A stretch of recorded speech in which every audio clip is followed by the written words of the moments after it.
સુરત શહેરમાં social media Instagram પર થયેલ યુવતીના પ્રેમનો આખરે કરૂર અંજામ આવ્યો. યુવતીનું થયું મોત. મળતી માહિતી પ્રમાણે સુરત શહેરમાં સોશિયલ મીડિયા પ્લેટફોર્મ ઇન્સ્ટાગ્રામ પર શરૂ થયેલો પ્રેમ સંબંધ આખરે એક યુવતી માટે જીવલેણ સાબિત થયો. ઇન્સ્ટાગ્રામના માધ્યમથી સંપર્કમાં આવેલા પ્રેમીના અસહ્ય માનસિક ત્રાસ અને સોશિયલ મીડિયા પર બદનામ કરવાની ધમકીઓથી કંટાળીને 26 વર્ષીય યુવતી શિવાની ભદોરિયાએ પોતાના જ ઘરમાં પંખા સાથે દુપટ્ટો બાંધીને આત્મહત્યા કરી લીધી. શિવાનીના પિતાએ ફોન ચેક કરતા વોટ્સઅપ ચેટમાંથી સમગ્ર કાવતરું બહાર આવ્યું, જેના આધારે ભેસ્તાન પોલીસે ગુનો નોંધીને આરોપી પ્રેમીની ધરપકડ કરી.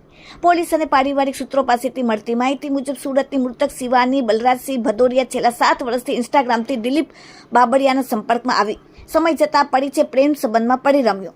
છેલ્લા કેટલાય સમયથી દિલીપ શિવાની પર અન્ય યુવકો સાથે વાત ન કરવા માટે દબાણ કરતો હતો.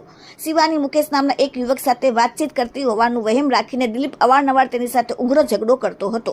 આરોપી દિલીપ બાબરિયા શિવાની પર સતત માનસિક દબાણ કરીને ધમકાવતો હતો. જો તું મુકેશ સાથે વાતચીત ચાલુ રાખીશ તો મજા નહીં આવે.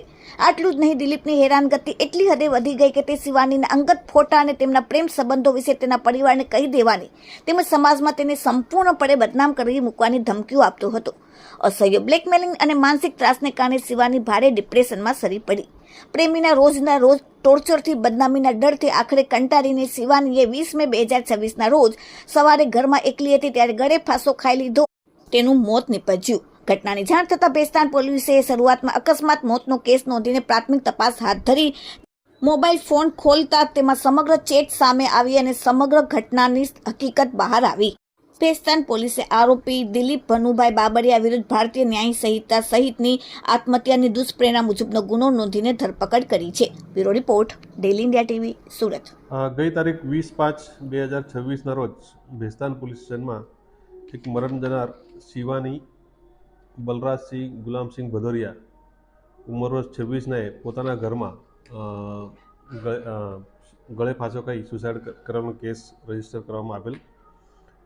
આ અકસ્માત મોતની તપાસ ચાલુ હતી તે દરમિયાન જે ભોગ બનનાર છે શિવાની એનો મોબાઈલ ઓપન થતાં ફરિયાદી શ્રી એના પિતાજી બલરાજસિંહ ગુલાબસિંહ ભદોરિયાને જાણવા મળેલ કે જે આ ભોગ બનનાર છે એનું આજથી 7 વર્ષ પહેલાં એક દિલીપભાઈ ભનુભાઈ બાબરિયા સાથે ઇન્સ્ટાગ્રામ પર પરિચય થતાં પ્રેમ પ્રકરણ થયેલો.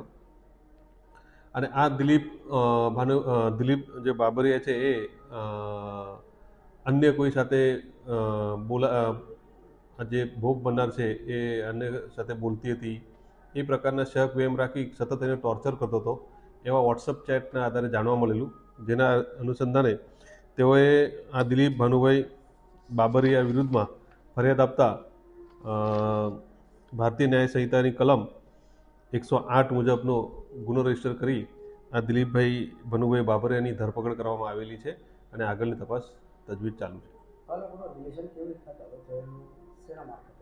આ આજથી 7 વર્ષ પહેલાં ઇન્સ્ટાગ્રામ પર આ લોકો પરિચયમાં આવેલા અને ઇન્સ્ટાગ્રામથી પછી પ્રેમમાં એ લોકોનો પરિચય પર કન્વર્ટ થયેલો. એ મારુતિ સુઝુકીમાં જોબ કરે છે. મારુતિ સુઝુકી કંપનીમાં ITI કરેલું છે અને એના અંદર જોબ કરે છે. હા, ધરપકડ કરવામાં આવેલી છે.